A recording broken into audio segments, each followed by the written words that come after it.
मां हूं, धरती मां। पाप का सीमा से बढ़ जाना वास्तव में उसके अंत की घोषणा है।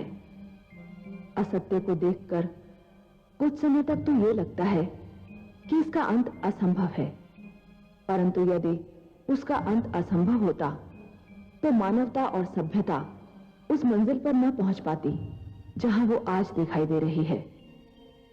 हिरण्यकशिपु भी अपने परिणाम को पहुंचा।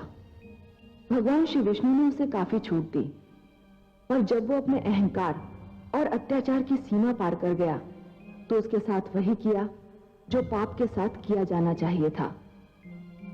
हिरण्यकशिपु का अंत प्रहलाद के कष्ट का अंत अवश्य था, परंतु क्या यह उसकी परीक्षाओं का भी अंत सिद्ध होगा?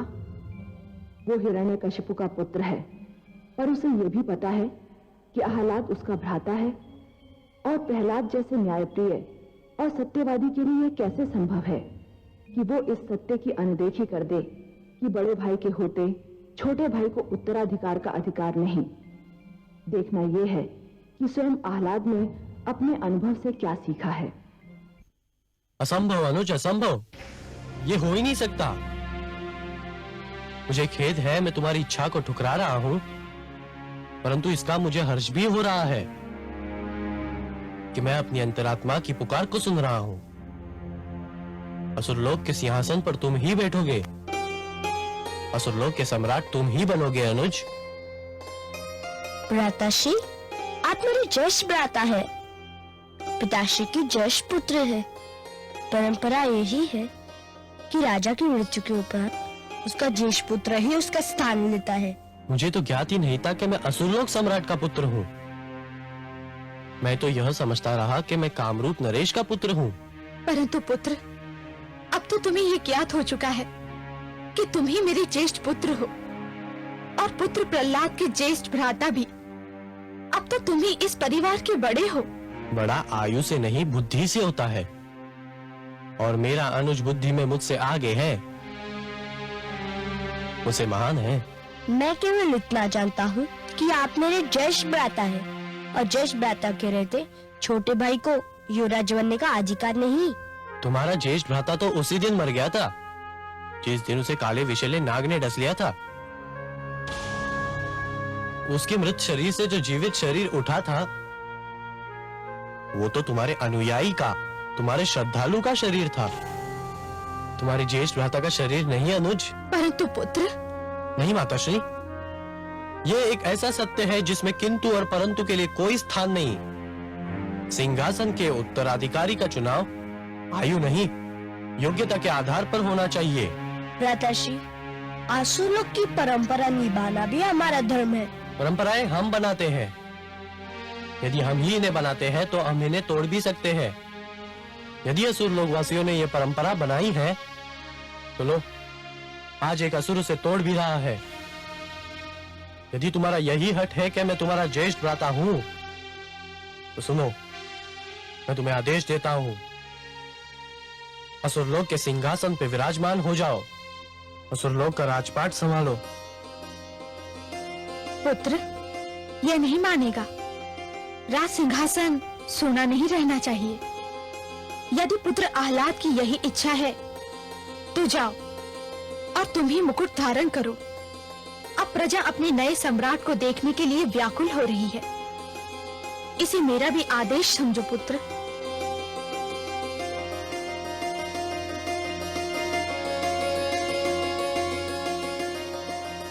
आयुष्मान भव पुत्र।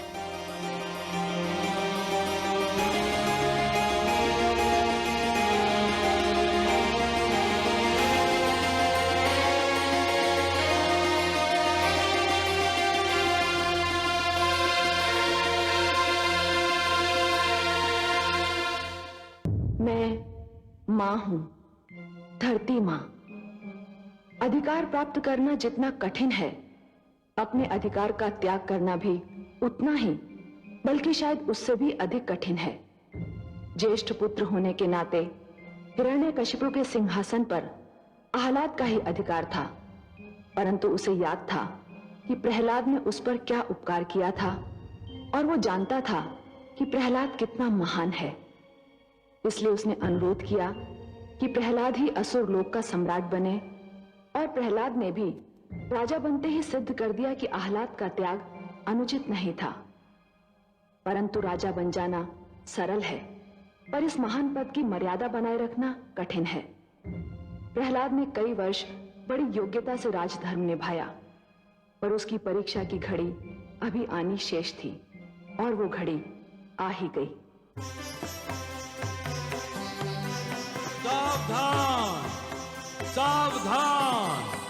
असुर कुलभूषण, गयाधुनंदन, प्रजावत्सल, महान्यायवादी, करुणामूर्ति महाराज प्रहलाद महारानी धृति समेत पधार रहे हैं।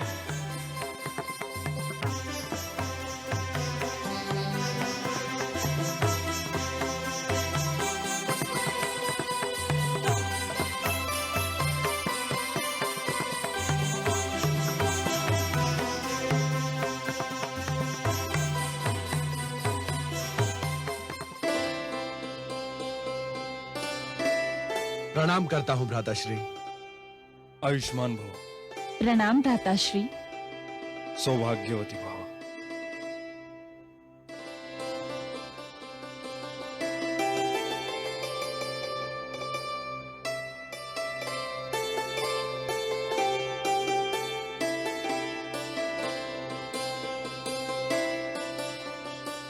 भूखे शिशु को देखकर जिस प्रकार माता उसे दूध पिलाने दौड़ती है, सूखे पेड़ पौधों को देखकर माली जिस प्रकार जल लेकर दौड़ता है, उसी प्रकार यदि प्रजा के कष्टों का समाचार सुनकर राजा न दौड़ पड़े तो उसके राजा होने पर धिक्कार है। मेरे राज में अधर्म और अन्याय के लिए कोई स्थान नहीं। भय और आतंक का युग समाप्त हो गया है। मेरे राज में राजनीति का धर्म होगा, किंतु धर्म की राजनीति नहीं होगी। दुहाई है महाराज, दुहाई है, दुहाई है महाराज, दुहाई है महाराज, दुहाई है, दुहाई है महाराज, दुहाई है।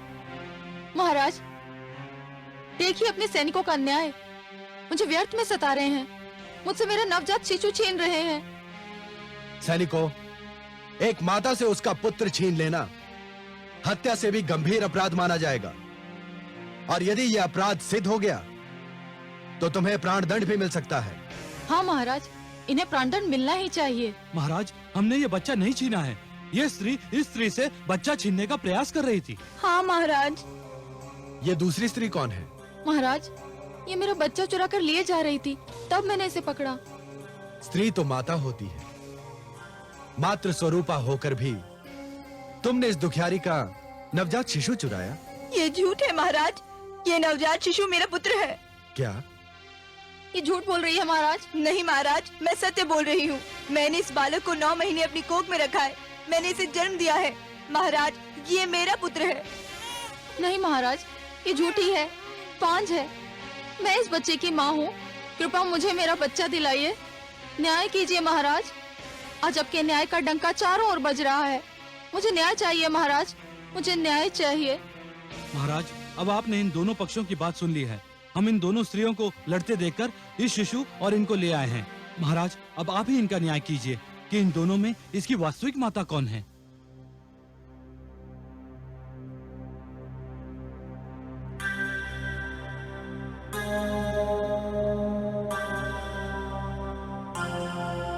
मौन क्यों धारण कर लिया महाराज? न्याय करने में विलंब क्यों?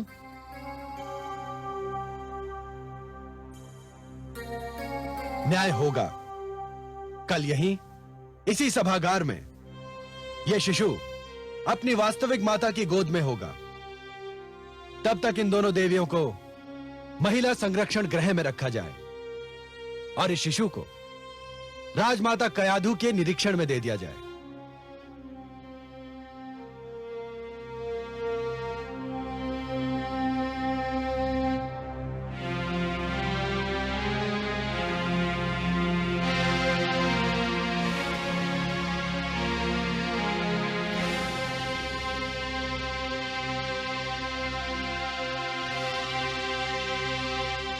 माते,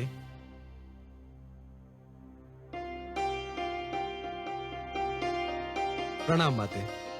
आयुष्मान भव पुत्र, अखंड सौभाग्यवती भव।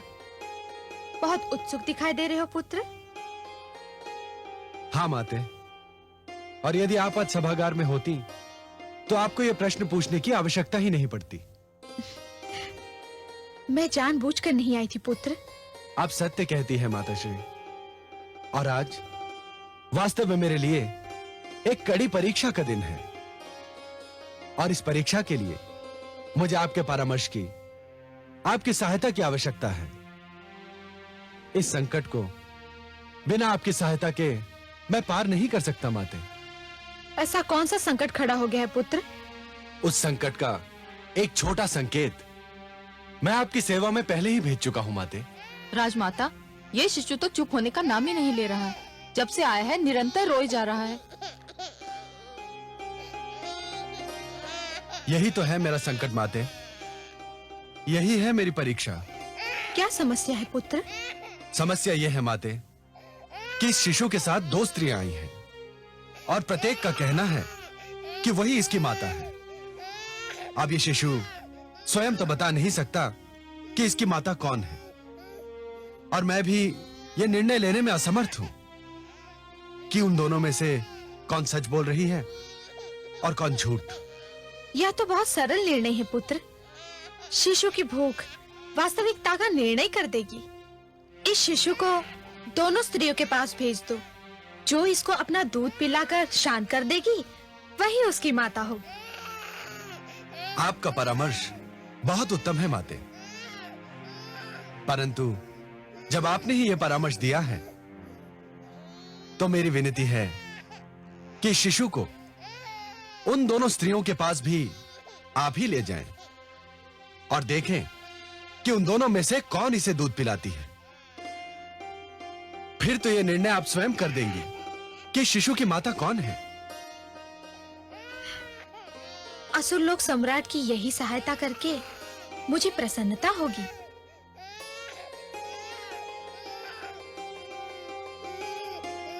चलो अब माता इस समस्या का समाधान अवश्य कर देंगी।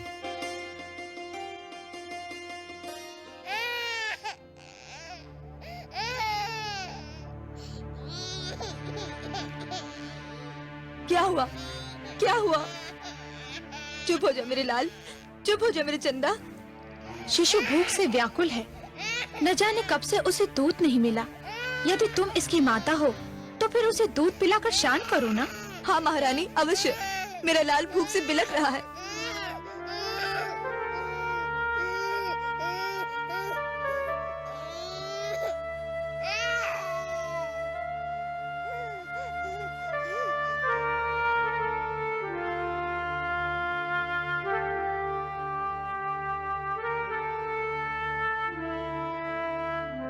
हो ना हो, शिशु की माता यही है। सत्य है महारानी। क्यों महारानी, ऐसा किस आधार पर कह रही हैं आप? देख नहीं रही हो? भूखा शिशु कितने प्यार से इसका दूध पी रहा है। क्या यह इसका प्रमाण नहीं कि यही इसकी माता है? ये तो अन्याय है महारानी। क्यों? आपने स्वयं देखा कि बालक भूख से बिलख रहा था। यदि इस अवस्था में कोई भी स्त्री उसे दूध पिलाती तो वह पीने लगता। तुम कहना क्या चाहती हो? यही, यदि दूध पिलाना ही माता होने का प्रमाण है तो फिर मुझे भी अवसर दिया जाए। यदि यह मेरा बच्चा है तो मेरा दूध भी पी लेगा। ठीक है, तुम्हें भी अवसर दिया जाएगा। इस शिशु को इस महिला की गोद में दे दिया जाए। जो आज्ञा महारानी।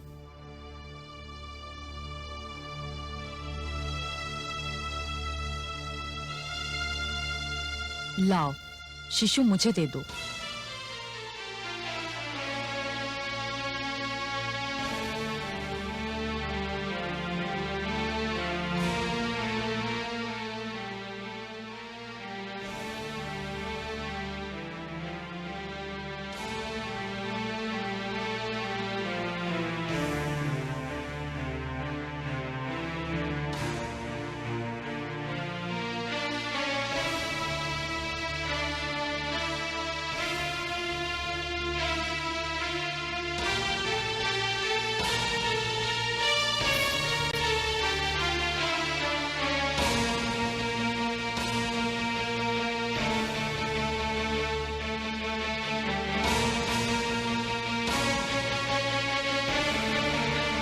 माते,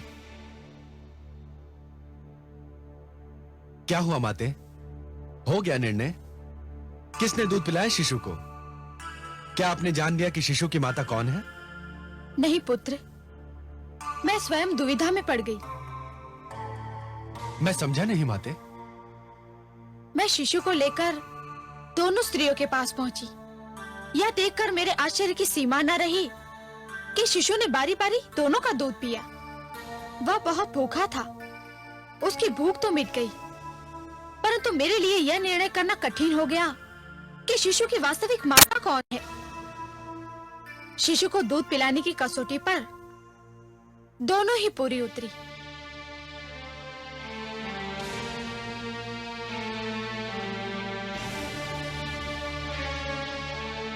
यदि मेरे विष्णु मेरी परीक्षा इसी प्रकार लेना चाहते हैं तो यही सही।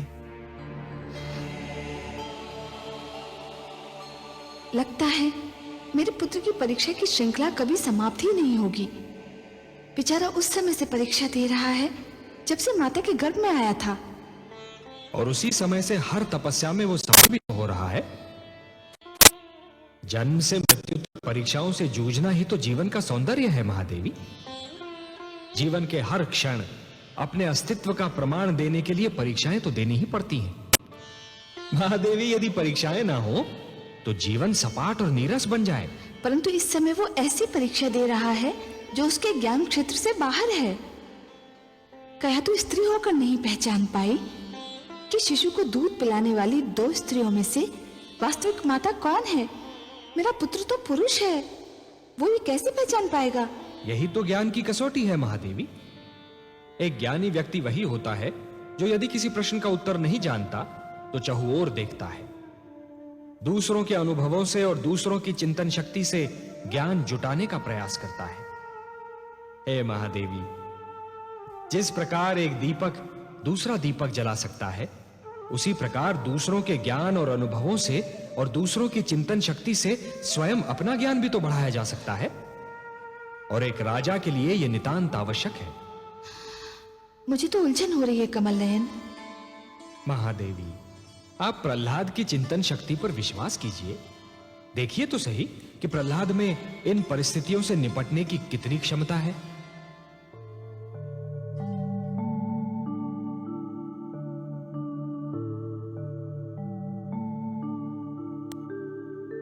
तो तुम दोनों अब भी यही कहती हो कि तुम ही इस शिशु की माता हो और दूसरी झूठी है? मैं इस स्त्री के विषय में नहीं जानती, पर ये शिशु मेरा पुत्र है। ये स्त्री झूठी है। और तुम क्या कहती हो? महाराज, ये दुर्भाग्य है कि एक माता को अपना मातृत्व सिद्ध करना पड़े, पर मैंने इस शिशु को जन्म दिया है। महाराज, मेरी समझ में नहीं आ रहा कि निर्णय करने में देर क्यों हो रही है। राजमाता स्वयं देख चुकी हैं कि शिशु ने मेरा दूध पिया था। अब और अधिक प्रमाण की क्या आवश्यकता है? स्त्री, शिशु ने दूध इसका भी पिया था। आप स्वयं माता है महारानी, आप तो जानती हैं कि भूख में शिशु की क्या दशा होती है। शिशु न जाने कब से भूखा था, इसलिए हम दोनों का दूध पी गया। सभी सभासद ध्यान दें, इस विवाद का अंत अब हो ही जाना चाहिए। न्याय में विलंब अन्याय होता है। इस विवाद को हर ढंग से जांचने के उपरांत मैं इस निष्कर्ष पर पहुंचा हूं कि यह निर्णय करना कठिन ही नहीं, असंभव है कि इन दो नारियों में इस शिशु की वास्तविक माता कौन है और यह शिशु किसको दिया जाए। अब केवल एक ही उपाय रह गया है। सेनापति, आज्ञा सुलोक सम्राट। वधिक को बुलाया जाए।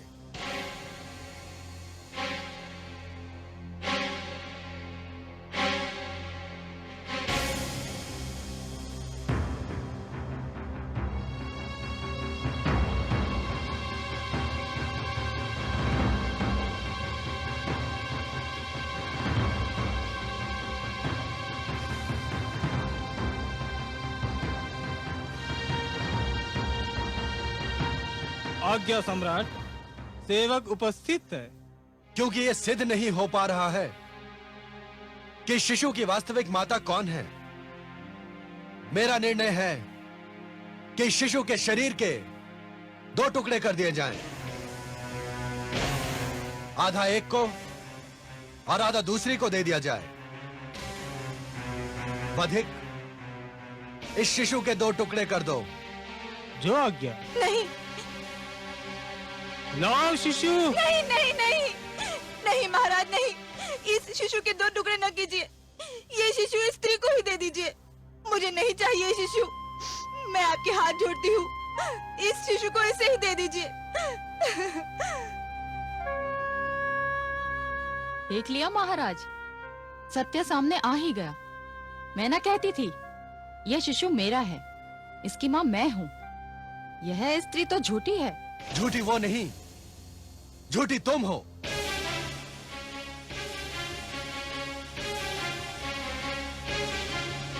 यह आप क्या कह रहे हैं?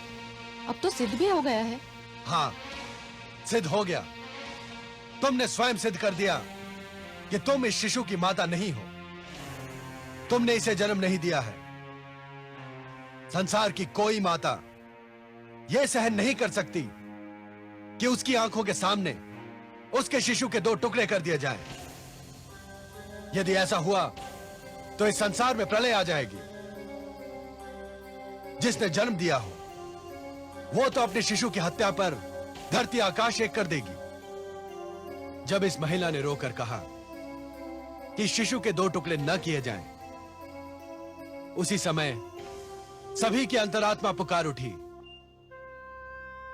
मां न होती तो इस दुष्टा की भांति इस शिशु का 1 टुकड़ा लेकर संतोष कर लेती, चुप बैठ जाती।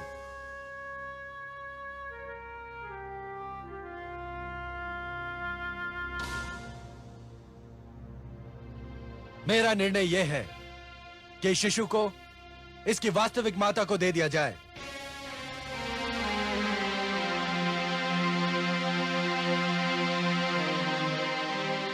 और इस झूठी का सिर धड़ से अलग कर दिया जाए।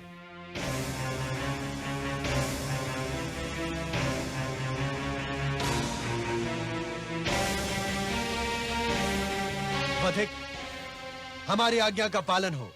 जो आज्ञा महाराज।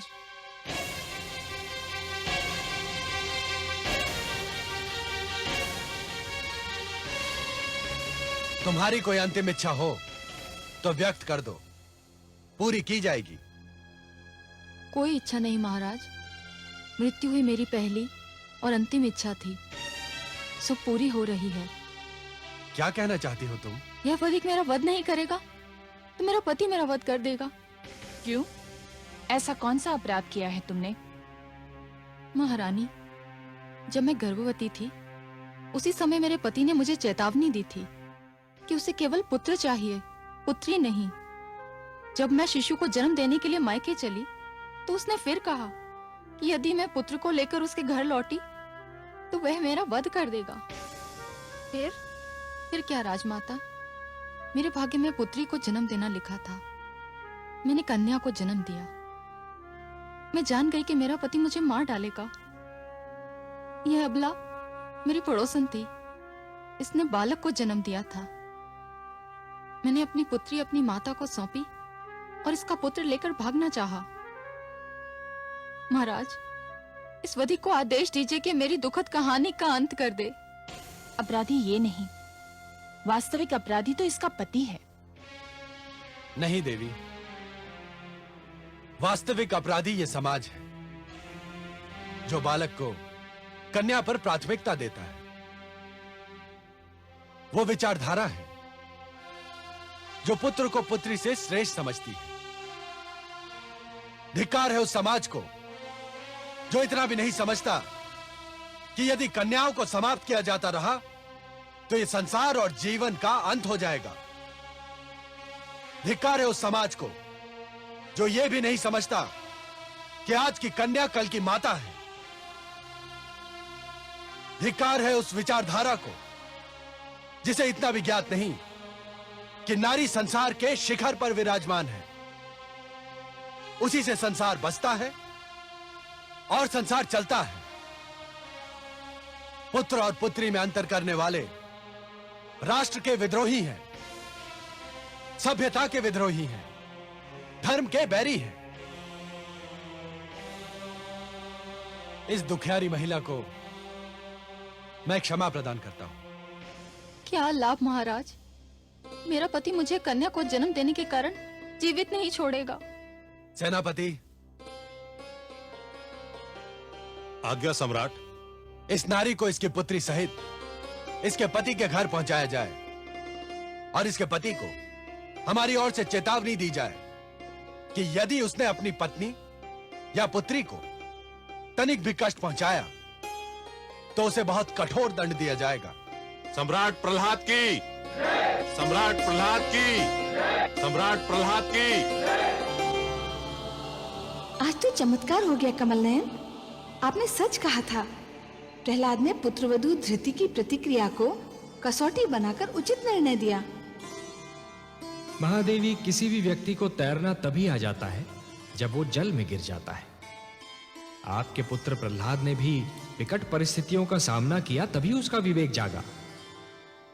जिस प्रकार कुंदन बनने के लिए सोने को पहले अग्नि में तपना पड़ता है, उसी प्रकार किसी भी व्यक्ति को अपनी भीतर की क्षमताओं को जानने के लिए परीक्षा की अग्नि में तपना पड़ता है महादेवी। परंतु मुझे तो आश्चर्य हो रहा था कि प्रहलाद जैसे कोमल स्वभाव और करुणा भरा हृदय रखने वाले ने मृत्युदंड दे कैसे दिया, और वो भी एक नारी को। इसका सारा श्रेय तो दैत्य गुरु शुक्राचार्य को जाता है महादेवी, और इसी से उनका अस्तित्व भी सिद्ध होता है। मैंने आपसे कहा था ना कि दैत्य गुरु शुक्राचार्य बाहर से दिखने में कितने ही स्वार्थी और दुर्गुणी क्यों न दिखाई दें, परंतु भीतर से ज्ञान का भंडार है। नीति शास्त्र में आज भी उनके समक्ष कोई नहीं ठहर सकता। यह तो उन्हीं की शिक्षा का फल है महादेवी, जो आपका पुत्र प्रहलाद राजा का दायित्व निभा पाया। परंतु मेरी चिंता कुछ और है महादेवी। आपकी चिंता? भला आपको क्या चिंता है? महादेवी, जिस प्रकार एक कृषक लहराते हुए खेत को देखकर प्रसन्न तो हो जाता है, परंतु उसके मन में एक आशंका रहती है कि क्या अगले वर्ष भी खेती यूं ही लहराएगी या सूखी रह जाएगी। मेरे मन में भी यही आशंका है महादेवी कि प्रहलाद की बनाई हुई परंपरा उसकी अगली पीढ़ियों तक बनी रहेगी या नहीं। हाँ, मेरा पौत्र विरोचन अब युवा होने वाला है। देखते हैं वो अपने पिता से कौन से गुण प्राप्त करता है। हाँ महादेवी, प्रहलाद की एक परीक्षा यह भी होगी कि जिन आसुरी प्रवृत्तियों को उसने बदल दिया, क्या वो उन्हें दोबारा उभरने से रोक पाता है? क्योंकि पुत्र मोह संसार की सबसे कठिन परीक्षा है। मां हूं, धरती मां। भगवान श्री विष्णु ने जब माता लक्ष्मी से कहा कि यदि नई पीढ़ी को पिछली पीढ़ी के यश संभालने के लिए स्वयं भी उन परंपराओं का पालन करना पड़ता है जिनके कारण पिछली पीढ़ी को यश प्राप्त हुआ था, तो मैं समझ गई कि प्रहलाद की कथा में कोई नया और रोमांचक मोड़ आने वाला है, जिसका संबंध उसके पुत्र से है। महाराज बनने के उपरांत प्रहलाद की न्यायप्रियता की धाक बैठ चुकी थी। हर ओर उसके न्याय की चर्चा थी। महारानी धृति ने उसे 3 सुंदर पुत्र दिए, जिनमें सबसे बड़ा पुत्र विरोचन था।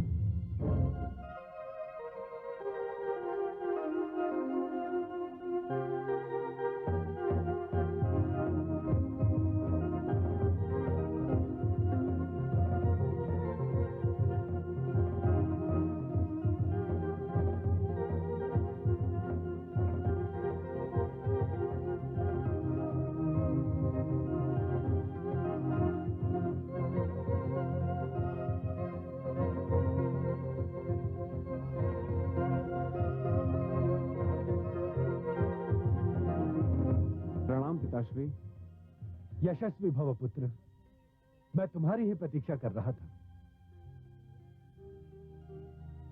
प्रणाम दादीश्री। आयुष्मान भव पौत्र। पिताश्री, मुझे आपका आदेश मिला कि आप मुझसे इसी समय मिलना चाहते हैं। क्या कोई सेवा है मेरी योग्य? आज्ञा दीजिए। राजमाता से परामर्श के उपरांत मैं इस निष्कर्ष पर पहुंचा हूं कि तुम्हें युवराज घोषित करने का समय आ गया है। पिताश्री, ईश्वर आपको लंबी आयु दे और मेरे सिर पर आपकी छत्र छाया बनाए रखे। किंतु इतनी शीघ्रता की क्या आवश्यकता है? मैं आपका पुत्र हूं, यही मेरा सबसे बड़ा सौभाग्य है। और आप जैसा न्यायप्रिय व्यक्ति इस असुर लोक का सम्राट है। ये समस्त असुर लोक का सौभाग्य है पिताश्री। यह तुम्हारे आज्ञाकारी और विनम्र होने का प्रमाण है। किंतु जैसे राजा ईश्वर का प्रतिनिधि होता है, वैसे ही युवराज राजा का प्रतिनिधि है। युवराज हो तो प्रजा को यह विश्वास रहता है कि किसी कारणवश यदि राज्य में राजा उपस्थित न हो तो भी उसका कोई रक्षक, उसे न्याय दिलाने वाला उपस्थित है। मुझे अत्यंत हर्ष है कि गुरुदेव शुक्राचार्य ने तुम्हें वो समस्त शिक्षा प्रदान की है जो एक राजा बनने के लिए आवश्यक होती है। इसीलिए मैं तुम्हें युवराज घोषित करने में विलंब नहीं करना चाहता। पिताश्री, यदि आपका यही आदेश है और दादी श्री की भी यही इच्छा है तो मैं इसे स्वीकार करता हूं। चुप चुप जियो मेरे पौत्र। मैं जानती थी कि मेरा लाडला दुलारा पौत्र मेरी इच्छा का आदर करेगा। चुप चुप जियो मेरे लाल, यशस्वी भव। तो जाओ, गुरुदेव का आशीर्वाद प्राप्त कर उनसे हमारी ओर से विनती करो कि तुम्हारे युवराज होने के समारोह का शुभ मुहूर्त बता दें, ताकि इस भव्य समारोह की तैयारियां की जा सके। जो आज्ञा पिताश्री।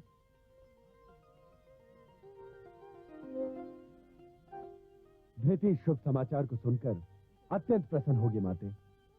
अवश्य पुत्र। आइए माते।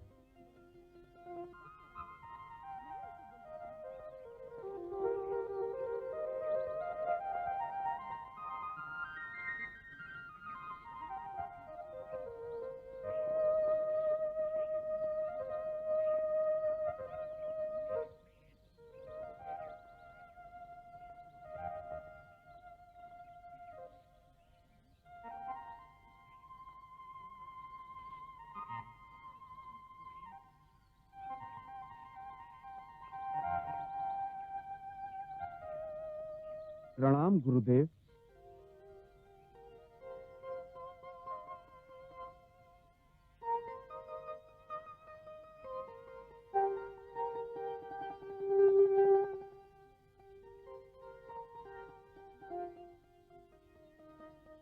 यशस्वी भव, तेजस्वी भव। कोई विशेष समाचार लाए हो शिष्य? जी हाँ गुरुदेव, पिताश्री महाराज प्रहलाद ने मुझे युवराज घोषित करने की इच्छा व्यक्त की है। ये तो बहुत शुभ समाचार है शिष्य। अवश्य अब तुम युवराज पद ग्रहण करने के योग्य हो चुके हो। तुमने बहुत थोड़े समय में युद्ध शास्त्र और राजनीति में निपुणता प्राप्त कर ली है।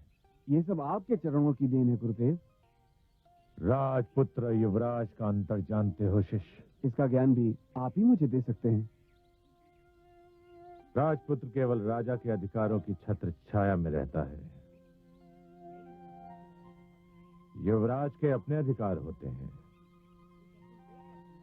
राजपुत्र कोई अधिकार राजा की इच्छा के बिना प्रयोग नहीं कर सकता, परंतु युवराज अपने अधिकारों को अपनी इच्छा अनुसार प्रयोग कर सकता है। युवराज बनते ही तुम्हें स्वयं को सामान्य से अलग, सामान्य से श्रेष्ठ सिद्ध करना होगा। स्मरण रहे, राजा लगना भी राजा होने की क्रिया का प्रधान अंग होता है। युवराज के निर्णय उसके अपने होते हैं, अपने बल पर होते हैं, अपनी शक्ति का प्रतीक होते हैं। मेरी शक्ति का स्रोत आप हैं गुरुदेव। मुझे जो भी शक्ति मिली है आप ही से मिली। हाँ शिष्य, मैंने तुमको वो सारी शक्ति दे दी है, वो समस्त ज्ञान दे दिया है जो मैंने अपने पुत्रों शंड और अमर को देने का निश्चय किया था। वे दोनों मुझे छोड़कर चले गए। अब तुम ही मेरे शिष्य भी हो और पुत्र भी। मैं आपका आभारी हूं गुरुदेव। शिष्य विरोचन, युवराज राज का स्तंभ होता है, राजा के उपरांत ही नहीं, राजा के साथ ही युवराज पर राज का बोझ होता है। मेरी इच्छा है कि जितना शीघ्र संभव हो तुम प्रहलाद के कंधों का बोझ अपने शक्तिशाली कंधों पर ले लो। जाओ, मैं शुभ मुहूर्त निकालकर स्वयं महाराज प्रहलाद के पास जाऊंगा। जो आज्ञा गुरुदेव। आयुष्मान भव।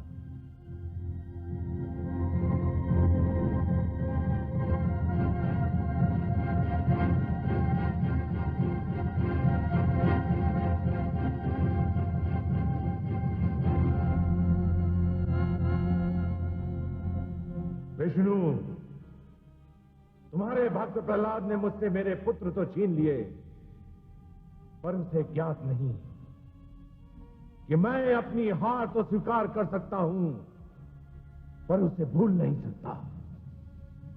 तुम देखना कि विरोचन अपने अधिकारों का प्रयोग किस प्रकार करता है। प्रहलाद ने जिस प्रकार मेरे पुत्रों से मुझे पराजित करवाया, ठीक उसी प्रकार अब मैं भी उसी के पुत्रों से उसे पराजित करूंगा। इसके लिए मैंने 30 वर्षों तक प्रतीक्षा की है। सुलग रही थी हृदय में बदले की जो आग, अवसर ने जब दी हवा, आग उठे वो जाग। दैत्यों के गुरुदेव ने हरि को दी ललकार, बदल सकेंगे जीत में क्या वे